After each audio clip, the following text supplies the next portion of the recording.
Sí se ve la pantalla, licenciado.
Ya, a ver, la mayoría pone 13.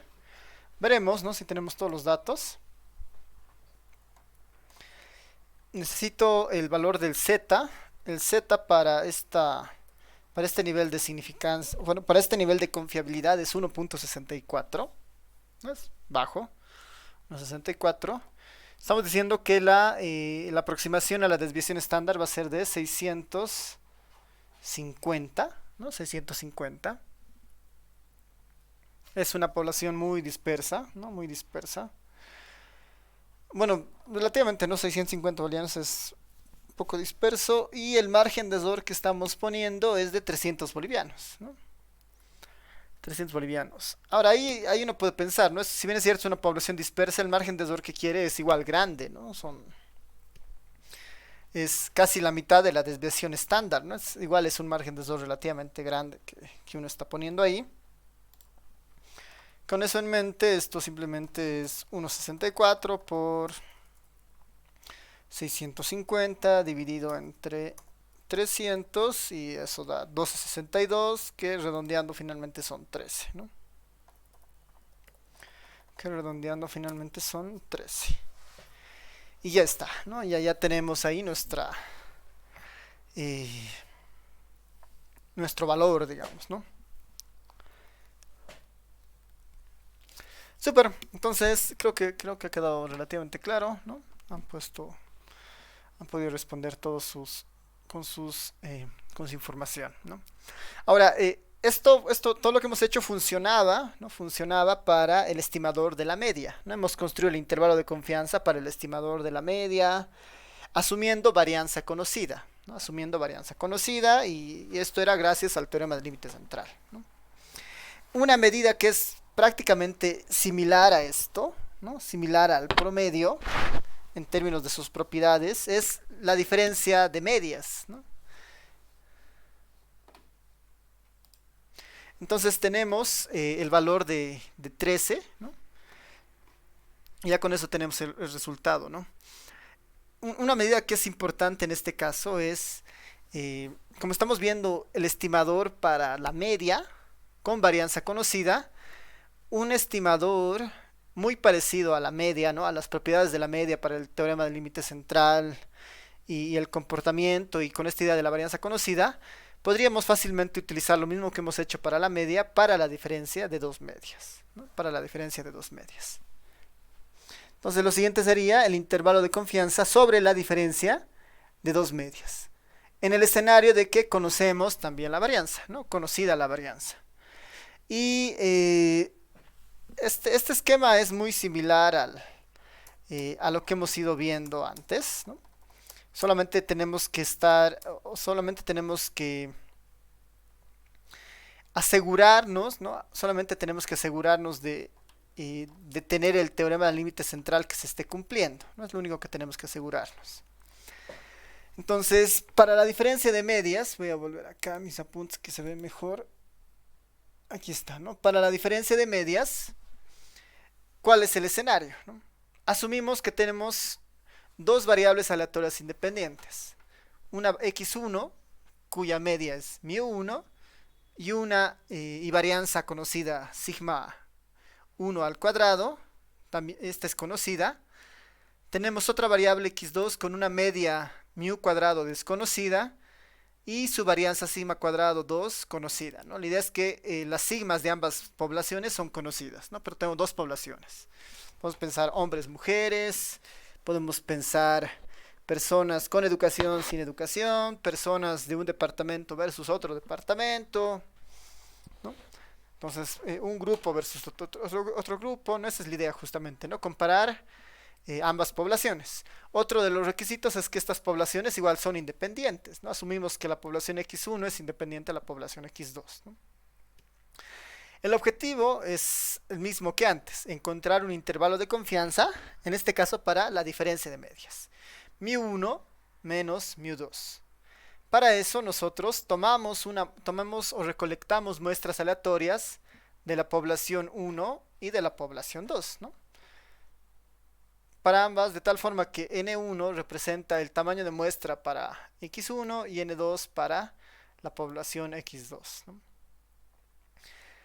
De esta forma, y aplicando la misma idea del teorema del límite central, nosotros podríamos decir que el estimador de la media, ¿no?, de la diferencia de medias, que es la diferencia de medias muestrales, x barra 1 menos x barra 2, se distribuye como una normal insesgado, en el sentido que su media está en el parámetro μ1 menos μ2, y su desviación estándar o su varianza en este caso, ¿no?, la varianza del estimador de las diferencias de medias es equivalente a sigma cuadrado 1 dividido entre n1 más sigma cuadrado 2 dividido entre n2, ¿no? Esta es la varianza en el caso de la diferencia de medias. Esto por lo que hemos visto en el tema 2, ¿no? Hacemos lo mismo que hicimos antes, ¿no?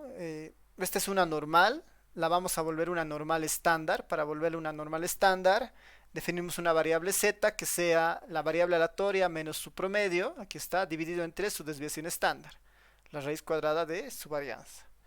Esta z, por definición, es una normal de 0 a 1, ¿no? Es una normal de 0 a 1. Y como es una normal de 0 a 1, yo simplemente tengo que encontrar los valores de los z de alfa medios, que eso ya lo habíamos hecho antes, que cumplan esta probabilidad para un nivel de confiabilidad de 1 menos alfa. Entonces, ya con esto, haciendo el mismo proceso de ingeniería inversa, tenemos definidos los límites, el límite inferior y el límite superior. El límite inferior para la diferencia de medias había sido la diferencia de las medias muestrales menos z de alfa medios de la raíz cuadrada de la varianza de la diferencia de medias, ¿no? Sigma cuadrado 1 sobre n1 más sigma cuadrado 2n sobre n2.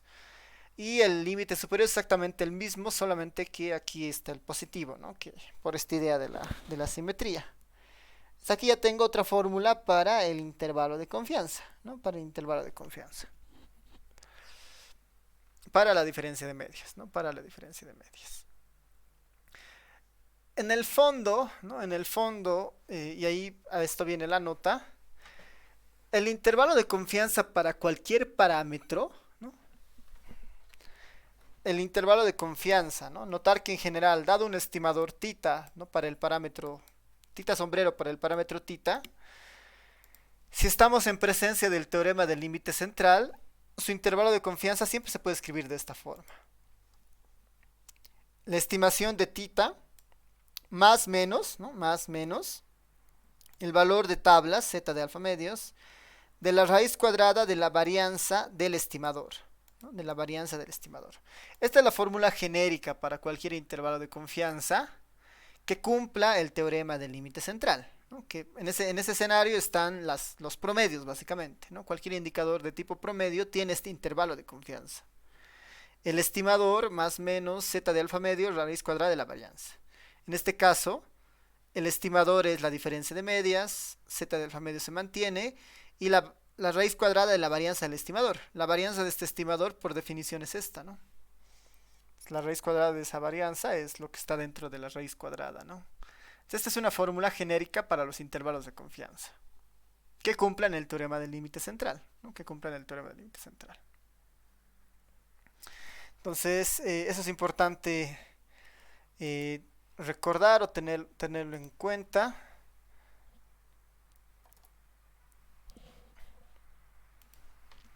Y ya con eso podemos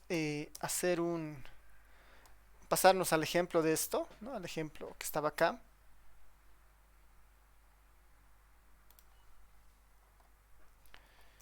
Les voy a mostrar el ejemplo. Aquí es, bueno, esta es la nota.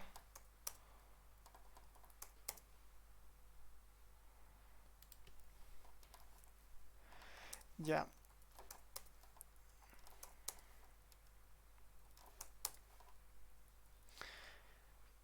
Este es más que ejercicio, ahora es un ejemplo. Para usar diferencias de medias, estamos casi en el escenario siempre de tener dos poblaciones, ¿no? Y idealmente estamos estudiando la misma medida de interés, ¿no? La misma medida de interés. En este caso dice, se lleva a cabo pruebas de resistencia a la tensión sobre diferentes clases de largueros de aluminio utilizados en la fabricación de alas de aeroplanos comerciales, ¿no? La variable que se está estudiando es la resistencia, ¿no? Resistencia a la tensión. sobre diferentes clases de largueros de aluminio, ¿no? Las clases de largueros de aluminio son aquí un poco las poblaciones, ¿no? De la experimentación pasada con el proceso de fabricación de largueros y del procedimiento de prueba, se supone que las desviaciones estándar de las resistencias a la tensión son conocidas, dice, ¿no? Entonces, tienen tipos de largueros y además dicen que en base a sus experiencias previas y a sus datos obtenidos, tienen el comportamiento de las resistencias basadas en algunas observaciones, ¿no? Y la información dada justamente es la que está acá, ¿no? Hay dos tipos de largueros. El larguero 1, ¿no? Donde han tomado muestras de 18, ¿no? Muestras de 18 datos, y han obtenido de esos 18 datos una media muestral de 85.9, ¿no? Una media muestral, su resistencia es de 85.9, y como dato conocido sabían que la desviación estándar, ¿no? de esa resistencia era igual a una unidad, ¿no? Un proceso bastante preciso, digamos, ¿no? Es uno respecto a los 85, es bastante pequeño. El larguero 2, ¿no? Para el larguero 2 se toma una muestra de 16. Noten que no exige que las muestras sean iguales, así que eso está bien, ¿no? De 16. Y en este caso tenemos que el promedio es de 73.3 para el tipo de larguero número 2, con una desviación estándar conocida de 1.5. Tiene una menor resistencia, ¿no? Pero un mayor desviación estándar, al menos el clase de larguero número 2. Entonces, como son dos tipos de largueros, ¿no? Acá la empresa está interesada en verificar si, si las resistencias son iguales, ¿no? Si las resistencias son parecidas al menos. Porque eso nos puede dar una idea de que no importa la clase de larguero, digamos, tenemos el mismo proceso de resistencia, digamos, ¿no? Como una especie de marca de calidad o algo. Entonces vale la pena tratar de entender o de conocer al menos el intervalo de confianza de la diferencia que pueda existir, ¿no? Sería ideal que la diferencia sea cero, por decir, pensando que no hay diferencia entre sus resistencias. Eso nos daría una idea de que tenemos, digamos, varios productos con la misma calidad, digamos, ¿no?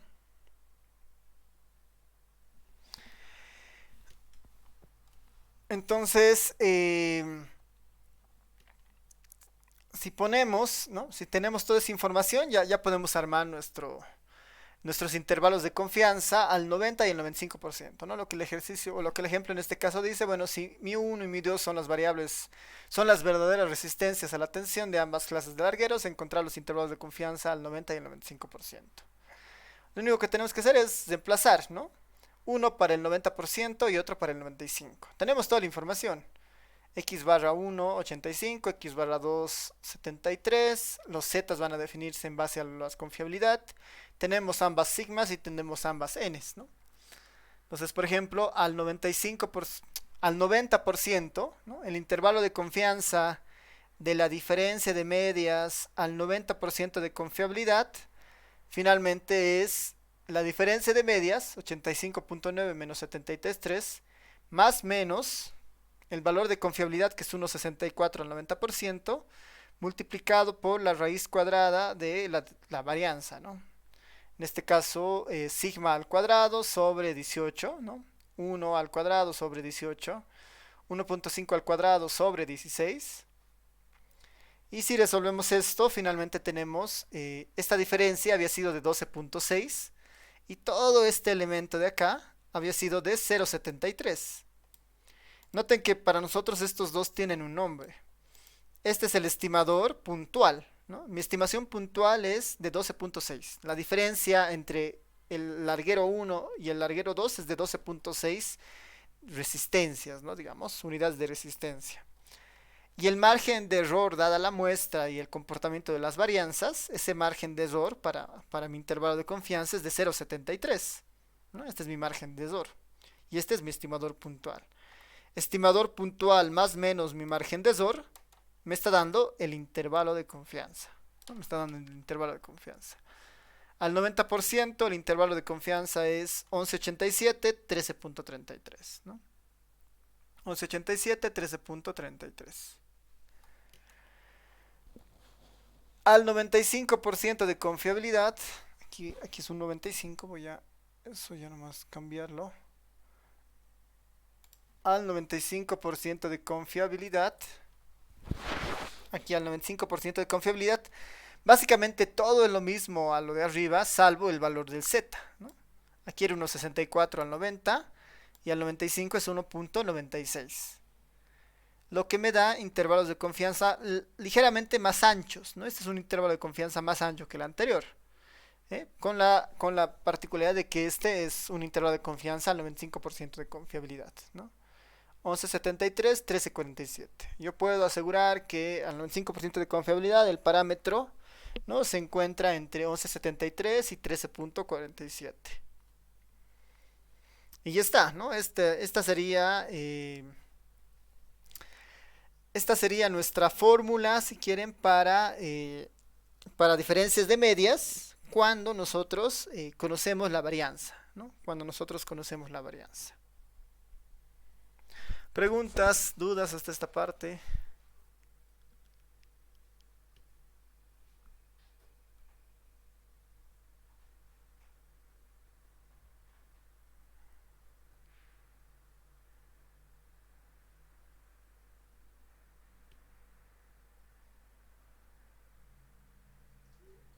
Ya, entonces pasaremos al siguiente intervalo de confianza, que este es uno de los más interesantes porque lo que estos dos primeros intervalos de confianza nos estaban exigiendo es que la varianza sea conocida.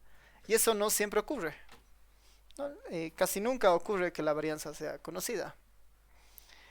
Entonces, cuando estamos en ese escenario, ¿no?, ¿qué es lo que se hace cuando la varianza no es conocida? Tenemos igual hay dos casos, digamos, ¿no? El primero sería intervalos de confianza para la media, nuevamente para la media, que es nuestro estimador más cercano, más usado, comúnmente empleado.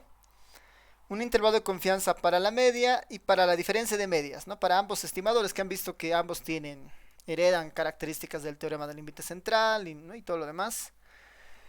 Con varianza desconocida, ¿no? Ahora estamos en el escenario que tenemos las varianzas desconocidas y además estamos asumiendo que la muestra es mayor a 30, ¿no? Las muestras son mayor a 30, es decir, muestras grandes, ¿no? Muestras grandes.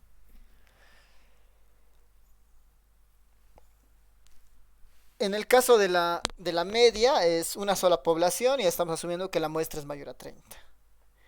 En el caso de la diferencia de medias, este de 30 asume que el tamaño de muestra de ambas poblaciones, ¿no?, es para cada población más grande que 30. Tanto para la población 1 como la población 2, su tamaño de muestra tiene que ser más grande que 30. ¿No es eso como algo que tener en cuenta? Básicamente el procedimiento es muy similar al anterior, ¿no? Exactamente el mismo procedimiento, ¿no? Vamos a llegar a intervalos de confianza de esta forma, ¿no? En el caso de la media, a esta forma. Y el único conflicto para nosotros es cómo estimamos el sigma, ¿no? Cómo estimamos el sigma, porque eso es lo que está cambiando de un punto a otro, ¿no? ¿Qué forma tiene el sigma? En ese escenario, ¿no?, lo que nos dice es, ¿no?, para los dos anteriores intervalos definidos se suponía que la varianza es conocida. Cuando no sucede esto, la mejor alternativa es, en vez de utilizar al sigma cuadrado, es utilizar a la varianza muestral, al ese sombrero cuadrado. Vamos a estimar a sigma con la varianza muestral. Ese sería el mayor cambio, digamos, ¿no?, para los intervalos de confianza. Esto va a ser posible siempre y cuando la muestra sea mayor a 30, ¿no? Siempre y cuando sea mayor a 30. Porque con muestras grandes vamos a suponer también que este es un buen estimador del sigma, ¿no? Por eso la exigencia del n mayor a 30, ¿no? Eso nos permite de alguna manera estar seguros de el teorema del límite central y utilizar la normal sin problemas. Para el caso de la media, el intervalo de confianza simplemente quedaría así. X barra más menos z de alfa medios de la raíz cuadrada de s cuadrado sobre n, ¿no? S cuadrado sobre n. Para la diferencia de medias tendríamos x barra 1 menos x barra 2 más menos z de alfa medios de la raíz cuadrada, igual de la varianza de la diferencia de medias, pues en este caso las sigmas que teníamos antes se están reemplazando por las s, ¿no? S1 al cuadrado, S2 al cuadrado. Que estas ya son las varianzas muestrales, ¿no? Las varianzas muestrales. Este es el único cambio, ¿no? Después la fórmula y la manera de llegar hasta acá es básicamente la misma, ¿no?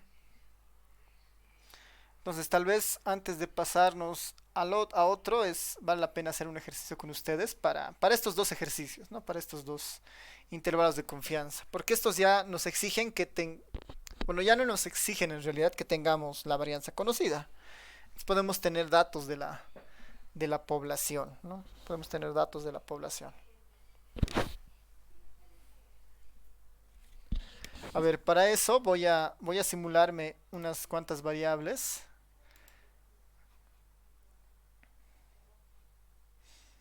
Vamos a hacer acá.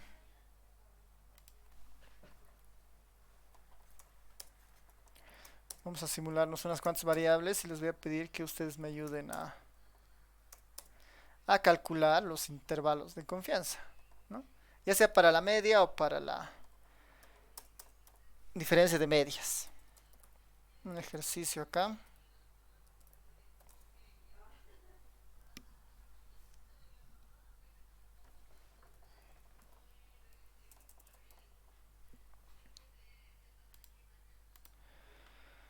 Voy a simular una muestra de 35 personas. Ya voy a simular una muestra de 35 personas. Vamos a asumir que nuestra muestra es de 35 personas, ¿no? Mi muestra es de 35 personas.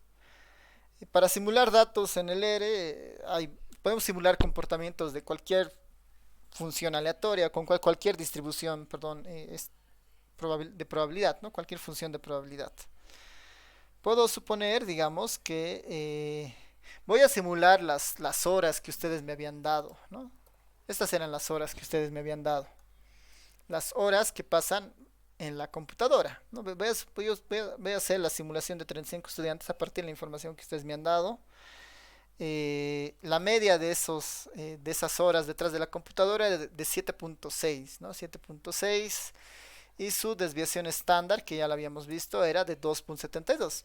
Con estos parámetros me voy a simular el dato de 35 estudiantes, digamos. No voy a suponer que hemos hecho una encuesta a 35 estudiantes al azar y el comportamiento era una media de 7.6 y una variabilidad de 2.72 y quiero simular 35 datos, ¿no? 35 datos. Y eso lo voy a guardar en mi nueva variable x.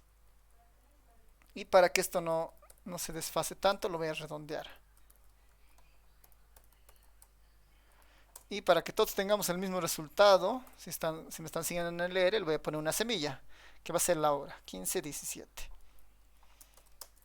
Ahí está. Están mis 35 horas, ¿no? Mis 35 horas simuladas, ¿no? Podemos pensar que son las horas las horas que pasan los estudiantes, una muestra de un grupo de 35 estudiantes, de cuántas horas pasan detrás de la computadora, digamos, ¿no? Lo que les pido es armar un intervalo de confianza a partir de estos 35 datos. Se tiene el dato de una muestra aleatoria, de 35 estudiantes, sobre la variable horas día en la computadora. Se tiene el dato de una muestra aleatoria de 35 estudiantes sobre la variable horas día en la computadora. Se pide calcular los intervalos de confianza al 90, 95 y 99% de confiabilidad, de confiabilidad. Los datos son, y ahí están los datos. Nos tienen los datos en la pantalla y lo que quisiera es que me den intervalo de confianza y al 90, 95, 99%. Para que se vea la fórmula más. Bueno, creo que no se va a poder ver. Lo voy a extender un poco esto. Se va a perder.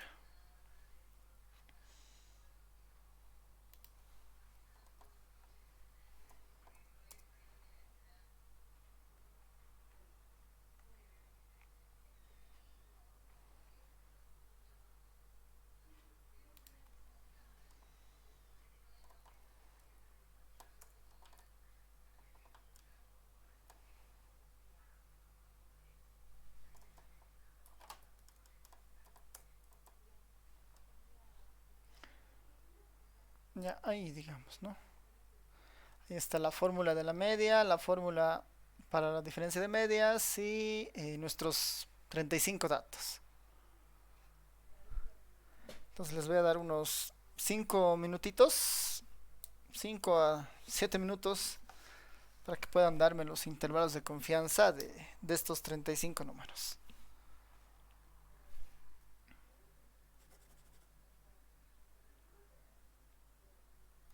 Así que adelante.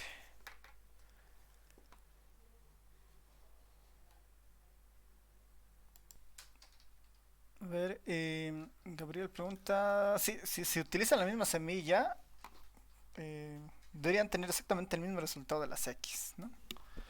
Esto de la semilla es por el tema de, o sea, para garantizar los mismos números aleatorios, ¿no? Es porque son números pseudo aleatorios en el general, en el fondo, ¿no? Hay un algoritmo para eso, pero sí, la idea es que con la semilla hacemos que todos tengamos la misma secuencia de números aleatorios.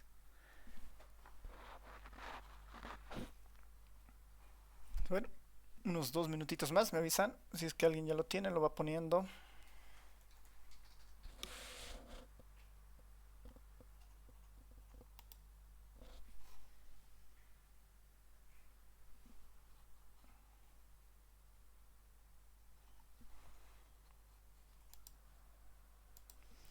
¿Qué tal? ¿Cómo les ha ido? El Gabriel comenta, bueno, sí, o sea, de hecho, una de las ventajas de esto de lo virtual es que tienen acceso a su computadora, a sus programas, así que yo no tengo inconveniente con que usen, ¿no? Porque finalmente es un procedimiento de cálculo, digamos, ¿no? Lo que a mí me interesa más es que entiendan lo que estamos haciendo, digamos, que en este caso es tener una estimación en un rango de un valor que desconocemos en la población, digamos, ¿no? Que eso quede claro y ya operativizar eso es pues, de la mejor forma que puedan, ¿no? En lo presencial siempre es complicado porque tienen que estar con la calculadora, pero en lo virtual esto se puede hacer muy fácil, ¿no? Incluso uno puede ya diseñar una función o hacer un programita donde le dé los datos y les devuelva los intervalos de confianza, ¿no? De hecho, hay muchas aplicaciones así en internet donde ponen, ¿no? Intervalos de confianza online, digamos. Van a ver que hay hartas alternativas de ese estilo. Pero son muy genéricas a veces, ¿no? Porque, como ven, hay casos y casos para intervalos de confianza, ¿no? Y todavía estamos viendo los más sencillos, ¿no? Solamente eso como comentario. A ver, ahí Samuel nos ha compartido 3 intervalos de confianza, ¿no? Vamos a verificar ahora. La fórmula es bastante sencilla, ¿no? Es la media más menos el z de alfa medios de s cuadrado s cuadrado sobre n, ¿no? Eso en el R yo lo puedo hacer relativamente rápido. La media es min de x. Con esto tengo la media de x, 694, ¿no? 694. Este es el centro para todos. El margen de error, que es el siguiente pedazo, viene eh, del z de alfa medios, ¿no? Que en nuestro caso es 1, este es el que varía, digamos, ¿no? 1,96, 2,58, ¿no? Los valores que habíamos puesto antes. Eh, Puedo ponerlos convencionalmente. Uno es 1,64, ¿no? Ahora también podría haber utilizado el R para tener el valor más preciso, digamos, ¿no? Por convención le voy a dejar un 1,64, ¿no? De la raíz cuadrada, ¿no? De la raíz cuadrada de la varianza, ¿no? De la raíz cuadrada de la varianza de los datos, esta es la varianza muestral de los datos, de los 35 datos, su varianza muestral sobre n. Entonces en este caso sería, la varianza muestral simplemente es var de x en este caso. Var de x dividido entre n, que es 35. Aquí tengo el límite inferior, pero aquí tengo el margen de error, ¿no? Entonces, la media es 6,94 y el margen de error para el 90% de confiabilidad es 0,66, ¿no? Lo que tengo que hacer ahora es más menos, digamos, ¿no? Restarle y sumarle este elemento. Esto yo en el R le puedo decir que haga algo así, ¿no? Le puedo premultiplicar por un vector de menos 1 y 1 y con eso tengo el intervalo, ¿no? 627, 760. 627, 760, ¿no? Redondeado 628, 761, digamos, ¿no? Pero ahí ya tenemos el intervalo de confianza. Este sería para el 90. Este sería para el 90% de confiabilidad. Este sería para el 95, que ahorita lo ajustamos. Y este sería para el 99% de confiabilidad. El único cambio está en el elemento en el z de alfa medios. Para el 95 este vale 96 y para el de 99 este vale 2,58. Con eso tengo para el de 90 627, 760 o 628, 761. El de 95 614, 615, 774. Y el otro es 590 y 799, ¿no? 799.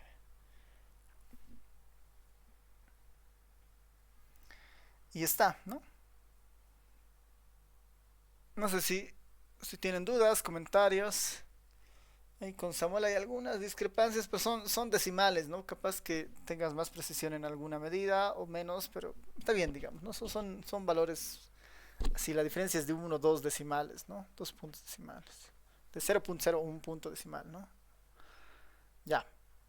Consultas, comentarios hasta esta parte.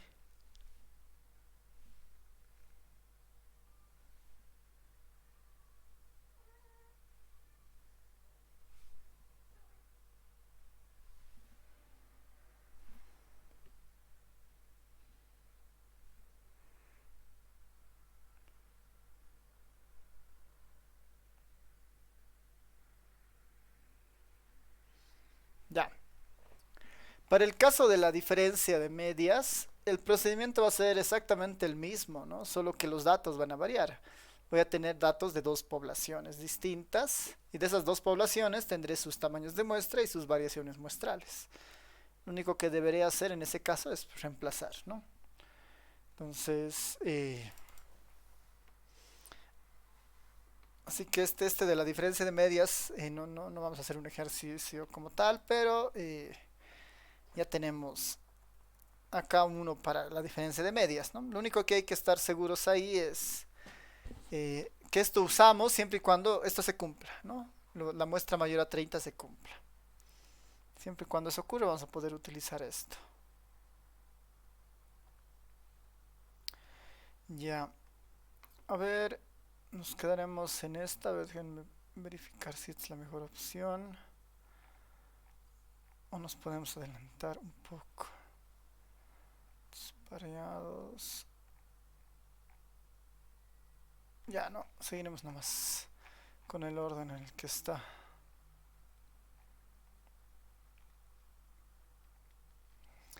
Ya, el otro escenario, ¿no? El otro escenario para la diferencia de medias, ¿no? O para la media o la diferencia de medias, ¿no? Para la media o la diferencia de medias, es estudiar cuando tenemos poblaciones menores a 30, ¿no? Con poblaciones menores a 30. Y con poblaciones menores a 30, la dificultad es el teorema del límite central, ¿no? con poblaciones menores a 30, el problema es el teorema del límite central, porque el teorema del límite central dice que cuando la muestra tiende al infinito, o sea, se vuelve grande, los datos se comportan como una normal, ¿no? Eso es lo que nos dice. Pero si la población, o sea, si la muestra no es tan grande, ¿no? Si es menor a 30, el problema es que no puedo utilizar el teorema del límite central. Entonces ahí aparece, ¿no? Ahí aparece en juego la TD-Student, ¿no? La distribución TD-Student que habíamos visto en el capítulo anterior, ¿no? La TD-Student es una distribución un poquito más suavizada que la distribución normal y que justamente se utiliza en estos casos, cuando la población son menores, ¿no? Cuando la población es más pequeña. Y en estos escenarios hay que tener harto cuidado porque eh, por lo menos hasta antes de esto, ¿no? Cuando usamos el teorema del límite central, el teorema del límite central nos garantiza convergencia de cualquier cosa, ¿no? En términos de su promedio, a la normal, cuando la muestra tiende al infinito, ¿no? Eso es lo que el teorema del límite central en esencia nos dice, ¿no? Es cualquier variable le va a costar, pero finalmente converge a una normal, ¿no? El promedio de una variable. Mientras que para utilizar la TD-Student hay algunos supuestos por detrás, ¿no? Supuestos que muchas veces vamos a darlos por sentado, digamos, a suponer que eso sí se está cumpliendo, pero en la práctica puede que no sea cierto, ¿no? Entonces, vayamos avanzando con esta idea de los intervalos de confianza, tanto para la media como la diferencia de medias, con varianza desconocida, pero muestras menores a 30. Muestras menores a 30. Para producir un intervalo de confianza válido, en estos casos se debe realizar supuestos fuertes respecto a la población de la cual proviene la información, ¿no? Lo que les decía, hay un supuesto fuerte, ¿no? La suposición más usual es que la población de base viene de una normal, ¿no? Lo que nos lleva en distribuciones muestrales a trabajar con la TD-Student. El supuesto más fuerte acá, ¿no? El supuesto más fuerte acá es que la X que estamos estudiando, ¿no? La variable X que estamos estudiando, eh, la X que nosotros estamos estudiando tenga una distribución normal, ¿no? Ese es el supuesto principal, ¿no? Para utilizar esto. Eso no siempre se da, ¿no? Eso no siempre se da y igual es empíricamente difícil de probar, digamos, tan rápidamente, ¿no? O sea, tiene que ser test no paramétricos para probar normalidad y verificar eso, ¿no? Pero al final, digamos, ¿no? En la mayoría de los libros de estadística, ese supuesto se queda como un supuesto que está que está ahí, se está cumpliendo, digamos, ¿no? Pero en la práctica es muy difícil que ese supuesto se dé, ¿no? Al mismo tiempo que muestras menores a 30 también son raras de encontrar, digamos, ¿no? Pero cuando eso ocurre, este es como que el camino más usual, digamos, que uno podría utilizar, ¿no? Para calcular intervalos de confianza para muestras pequeñas. Entonces, suponiendo que estamos bajo una población normal, tenemos que recurrir a la distribución TD-Student. Y en el caso, es como lo mismo, ¿no? Tenemos una variable de interés, una X barra, ¿no? Tenemos una X barra de interés. Y tenemos una definición de la TD-Student, ¿no? Si definimos una variable t con estas características, ¿no? La media muestral menos su parámetro dividido entre su desviación estándar, que es exactamente el mismo proceso de estandarización que hemos hecho antes, exactamente el mismo proceso de estandarización, solo que para nosotros esta se llamaba z, ahora se llama t, ¿no? Si las x que provienen, si las x que están acá son normales, entonces nosotros podemos decir que esta t se comporta como una TD-Student con n-1 grados de libertad, ¿no? Con n-1 grados de libertad. Esta es una TD-Student con n-1 grados de libertad, siempre y cuando esta sea normal, ¿no? Como esta es una TD-Student con n-1 grados de libertad, hacemos exactamente lo mismo que hemos hecho antes. Calculamos la probabilidad para una variable TD-Student, ¿no? Entre un intervalo L y un intervalo U, de tal forma que esta probabilidad sea igual a 1 menos alfa, sea igual a 1 menos alfa. Tenemos la forma de la t de student, digamos, la t de student se parece a una normal, entonces lo único que yo tengo que hacer es encontrar los valores t de tablas, ¿no? Para una t de students con n-1 grados de libertad. Estamos exactamente en la misma figura de la normal de esta, ¿no? Pero ahora nuestra figura es una t de student. Es una t de student con n-1 grados de libertad, así que estos ejes no necesariamente son los mismos, ¿no? No se mueve de menos 3 a 3, ¿no? Tiene sus particularidades de la t de student dependiendo de los grados de libertad. Pero tenemos la misma idea, porque la t de student en particular, ¿no? Y les voy a poner t de student. La t de student es exactamente igual a la normal en términos de sus propiedades de simetría, ¿no? Es una distribución completamente simétrica, ¿no? Que tiene sus propias características en base a los grados de libertad, ¿no? Si los grados de libertad se van moviendo, entonces la distribución t de student va teniendo diferentes comportamientos, ¿no? Pero en el fondo tiene un comportamiento simétrico. Entonces yo tengo que encontrar los valores de tabla, ¿no? De acá o de acá, ¿no? Por la propiedad de simetría, esos van a ser exactamente los mismos, ¿no? Por las propiedades de simetría, esos van a ser exactamente los mismos. Va a ser un menos t de alfa medios de n-1 grados de libertad, de un t de alfa medios de n-1 grados de libertad, ¿no? Exactamente lo mismo que hemos hecho en el caso de la distribución normal. Solo que ahora no podemos dibujar una normal estándar la normal estándar es fija, digamos, tiene sus propias propiedades bien establecidas. De esta t de student depende de los grados de libertad, en este caso n-1. Dado que tenemos esta figura, lo único que hacemos es reingeniería inversa, digamos, ¿no? Esta t tiene esta forma, ¿no? Esta t tiene esta forma, entonces yo voy reemplazando la t por acá y voy despejando, ¿no? Con lo conocido.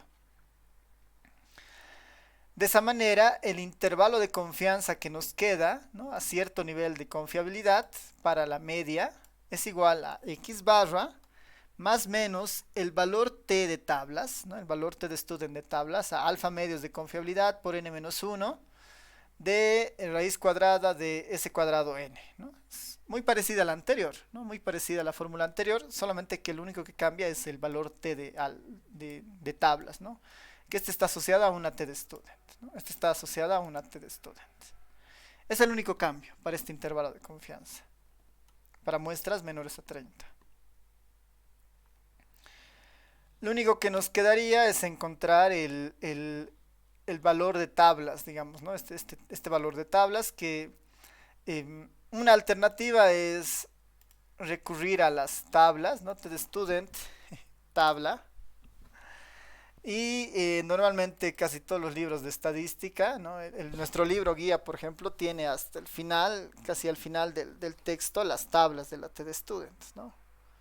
Están ahí las tablas del T de Student para diferentes grados de libertad, ¿no? Y son varias tablas en realidad, ¿no? Una opción es recurrir a las tablas de la T de Student, ¿no? Que van a encontrar casos y casos, ¿no? Por ejemplo, es una tabla de la T de Student para cuántos grados de libertad y qué nivel de significancia, ¿no? Cuánto se está guardando acá, ¿no? 10%, 5%, 25%, ¿no? El valor de tablas. ¿No? Ese es el valor de tablas. En nuestro caso, ¿no? En nuestro caso, lo mejor va a ser ir por el comando del ERE, ¿no? Ir por el comando del ERE. Y si no, en el caso de las tablas, ¿no? Es recurrir a una tabla, digamos, de la que les parezca más sencilla de utilizar, digamos, ¿no? En todos estos casos, estas tablas me están dando el área, digamos, ¿no? Me están dando el área de esta parte. Para un intervalo de confianza del 90%, yo esperaré que esta área sea igual a 5. Al 95, que esta área sea igual a 0.025. O un 99, esperaré que esto sea igual a 0.005, digamos, ¿no? Esta otra tabla de la T de Student, ¿no? Que es más hacia acumulada después. Ahí hay versiones y versiones de las tablas, ¿no?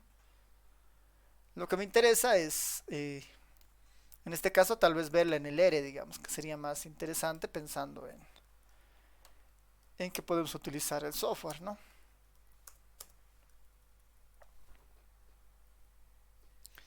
Entonces, a ver, voy a moverme a esta parte. He configurado un poco mis apuntes.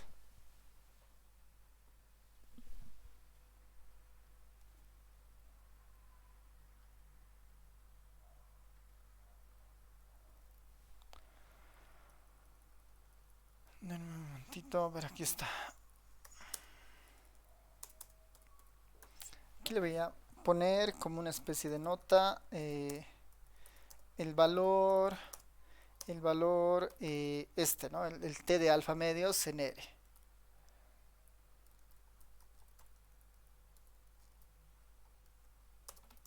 En R. ¿Cómo encontraríamos ese valor en el R? Porque después la fórmula es exactamente la misma que hemos visto antes, ¿no? Exactamente la misma fórmula que hemos visto antes. Este T de alfa medios en el fondo es un cuantil, ¿no? Es una posición en el eje X que yo quiero obtener basado en una acumulación de probabilidad, ¿no? Entonces, en el R para mí eso es un cuantil, ¿no? Es una acumulación, es un punto en el eje X, ¿no? Eso se logra con Q, con Q de la distribución T, ¿no? QT sería la fórmula para encontrar esto. En el caso de la normal, sin ir muy lejos, era QNorm, ¿no? QNorm de, por decir, alfa medios, ¿no? De por decir, era 0.05 dividido entre 2. Esto quería ver la cola de la positiva, digamos, ¿no? No quiero ver la cola inferior, sino quiero ver en la cola superior el valor que acumula a la derecha el 0.05 alfa medios, ¿no? Bueno, en este caso el alfa medio, 0.052, y de ahí venía nuestro 1.95, ¿no? Si recuerdan en el caso de la distribución normal, ¿no? De esto venía. Con esto le estoy pidiendo que me muestre justamente la acumulación de la cola derecha, ¿no? Esta acumulación le estoy pidiendo al R con esto. Con el lower tail F le estoy diciendo que no quiero ver la cola inferior. Si le pongo esto true, le estoy diciendo quiero ver la cola inferior. La cola inferior, esto es igual a 0.5, pero el valor del cuantil es menos 1.96 y yo quiero evitar el negativo, ¿no? Como quiero evitar el negativo, le pongo que no quiero ver la cola inferior, sino quiero ver la cola superior. Por eso acá hay un false, ¿no? Este es un tema del R para saber con qué cola vamos a trabajar, digamos, con la inferior o la superior, ¿no? En el caso de la T de student, ¿no? Esto era para la normal, ¿no? Esto era para la normal. En el caso de la T de student, es exactamente lo mismo, solo que la función se llama Qt, ¿no? Del cuantil para la distribución T de student. Y me va a exigir lo mismo, exactamente lo mismo. El valor de acumulación, pero el parámetro de la distribución. Aquí está el Qt, ¿no? Me va a decir cuál es la probabilidad que tú buscas, ¿no? En este caso sería el alfa medios. Y cuáles son los grados de libertad de tu distribución, ¿no? ¿Cuáles son tus grados de libertad? Entonces yo ahí lo único que necesito es definir el valor de alfa. Me voy a poner acá un alfa que valga algo, en este caso 0.05 por decir, para la de student, ¿no? Un alfa digamos a 0.5, eso lo podemos hacer variar ahorita. Y los grados de libertad, ¿no? El n, los grados de libertad vienen definidos por el tamaño de muestra que nosotros vamos a utilizar, ¿no? Si vemos nuestro intervalo de confianza para muestra menores a 30, el tamaño de muestra define los grados de libertad de la T de student, ¿no? n-1 grados de libertad. Entonces, mi n pensaremos para una población de 20, digamos, ¿no? Ahorita vamos a empezar a simular varios resultados de esto. N igual a 20. ¿Cuál será su valor de tablas? En este caso para alfa medios, ¿no? Porque es simétrica y quiero un intervalo de confianza de dos lados. Alfa medios, sus grados de libertad es n-1. Y pensando que la T de student sí está centrada en el 0 y yo quiero la cola derecha para evitarme el trabajo con el negativo. Entonces igual le pongo, no quiero ver la cola inferior, ¿no? Le pongo lower tails igual a false. lower tail false. Entonces compilo el alfa, compilo el n y le pido el intervalo, bueno, le pido el Q de tablas, ¿no? Que en este caso había sido 2.09, ¿no? Para este ejercicio en particular, para un n igual a 20. 2.09, que es muy distinto al normal, ¿no? Al de la normal es 1.95. Yo acá puedo empezar a jugar con más cosas, ¿no? Le puedo decir, a ver, ¿qué tal si la población se mantiene? ¿Qué tal si la población se mantiene y hago cambiar a 10, un nivel de significancia de 10, ¿no? 1.72. Un nivel de significancia de 0.1, 2.86. Lo mantendré en 0.5, n igual a 20 y ahí está el 209 de antes. Noten que, ¿qué va a pasar cuando mi tamaño de muestra crezca? ¿Qué pasa si yo le pongo aquí 200? ¿Qué creen que pase con el Q de T? ¿Qué creen que pase con el Q de T si le pongo 200? ¿Qué se les ocurre? ¿Qué debería pasar?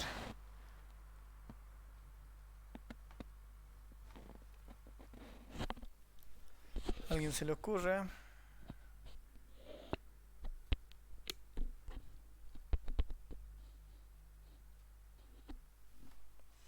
He hecho que la muestra sea más grande. ¿Qué dicen? ¿Qué debería pasar? ¿Dónde ejecutar?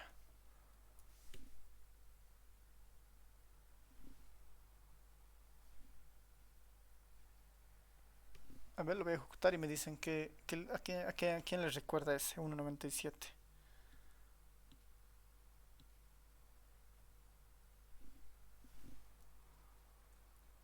2000.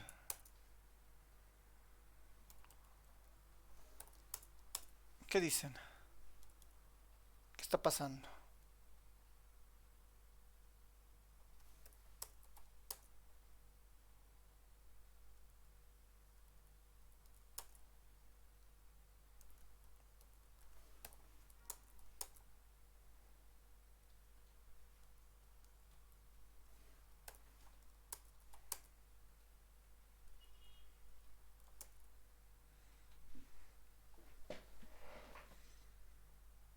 Eso, ¿no?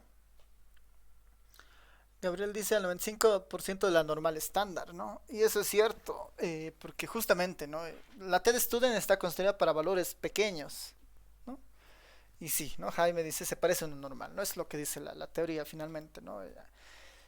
Cuando los grados de libertad de una TED Student tienden al infinito, ¿no? Cuando los grados de libertad de una TED Student tienden al infinito, el comportamiento, bueno, la TED Student se vuelve una normal estándar, ¿no? O sea, hay una regla ahí, ¿no? Que la TED Student, con su grado de libertad tendiendo al infinito, es una normal estándar. Y aquí uno lo puede ver así simplemente, ¿no? Le he puesto una muestra de, ¿cuánto es esto? De 20 millones, digamos. Una muestra de 20 millones, el valor normal con el valor de la tabla de la TED Student es prácticamente el mismo, ¿no? Prácticamente el mismo. Si esto ya lo pongo, digamos, un 31, ¿no? Todavía le está costando, digamos, ¿no? Le está costando todavía. 31, ¿no? Y por eso, eso de muestras grandes, a veces eh, cuesta, digamos, saber a qué le vamos a llamar una muestra grande. En la mayoría de los textos ponen un tamaño de muestra menor a 30 para la TED Student. Pero ven en la práctica, con un n a 30, no se parece al de la normal todavía. Es 2.04. No se parece, ¿no? Debería ser 1.96, ¿no? Entonces, ¿qué tal si esto le subo a... No sé, a ver, le voy a poner un vector del 30 al 100 para ver qué pasa, ¿no? Un vector del 30 al 100 y está bajando, pero todavía no llego al 1.96 en ningún caso, ¿no? Le voy a poner un vector del 1 al 200 y tampoco, ¿no? Tampoco al 200 me estoy acercando. Le pongo 300 tal vez. para ver cuándo me acerco al 1.96. Ahí está, digamos, ya ha aparecido al 1.96 acá. 1.97, el 1.96 como que aquí está apareciendo algo, digamos, ¿no? Y eso que tiene 1.96 un poco más bajo, ¿no? Noten que con una muestra de 271 menos 30, digamos 240 por decir, recién se está acercando la TED Student a una normal, digamos, ¿no? Se está acercando a una normal. Así en nuestro ejercicio medio de simulación o de reemplazo en este caso. Entonces, eso del número 30 funciona bien para el teorema del límite central. Ahí, digamos, converge bonito a una normal, digamos, ¿no? Pero para esto de la TED Student, ven que no es tan directa la regla, ¿no? Y es una crítica también a los libros antiguos, porque pasa que mientras más grados de libertad pongamos en una tabla, eso significaba pues, poner tablas y tablas y tablas en los textos, ¿no? Una tabla TED Student nomás en los textos antiguos ocupaba, digamos, más de dos, tres hojas según los grados de libertad que nosotros vayamos a ver y las significancias, ¿no? Pero lo bueno es que el ERE aquí es bien exacto y bien preciso para eso, ¿no? Nos permite ver hartas cosas.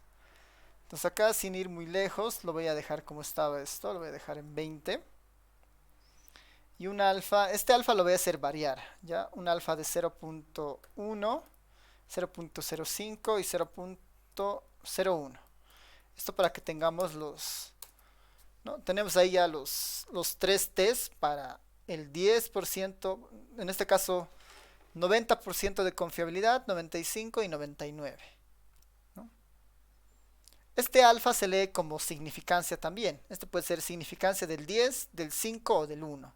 O lo puede leer como confiabilidad, confianza del 90, del 95, del 99.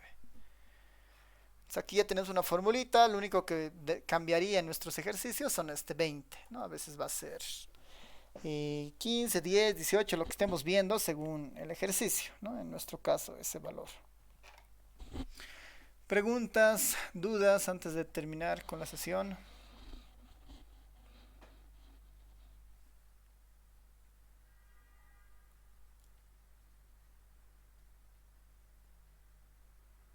Súper. Lice, había una fórmula para la muestra, ¿no? Y ya teniendo eso, ¿podemos integrarlo con todo esto, con todo lo que tenemos? Para el tamaño de la muestra, Sí. O sea, digamos, queremos averiguar un intervalo de confianza, pero ya tendríamos una norma, casi, perdón, una muestra determinada de una fórmula. Si lo utilizamos, ¿qué pasaría? ¿Estaría bien eso o estaría mal? sí, los tamaños de muestra normalmente se los calculan para los intervalos de confianza que se han armado con el teorema del límite central, ¿no? Porque esos no te exigen mucho. O sea, yo sí podría sacar como un tamaño de muestra de esto, ¿no? Pero este es en situaciones muy específicas. Cuando n es menor a 30 y además la variable de estudio proviene de una normal, ¿no? Entonces acá no tiene mucho sentido trabajar con un tamaño de muestra para esta, digamos, ¿no? Pero sí cuando veamos intervalos de confianza que están asociados a un teorema del límite central, ahí sí se puede sacar el tamaño de muestra para cualquier cosa, ¿no? Vamos a ver para las proporciones, ¿no? Que es un caso más particular, pero igual en el de las proporciones se adapta bien, digamos, porque para intervalos de confianza para la proporción o la diferencia de proporciones también se pasa por el teorema del límite central, ¿no? Y a veces más usual, digamos, ¿no? Porque con una proporción uno puede decir que no quiero equivocarme en máximo 5 puntos porcentuales para predecir el resultado de una elección, digamos, ¿no? Entonces ahí tenemos unas fórmulas un poco más fáciles incluso de manejar, ¿no? Según el contexto en el que estemos. Por ahí más o menos va. Súper.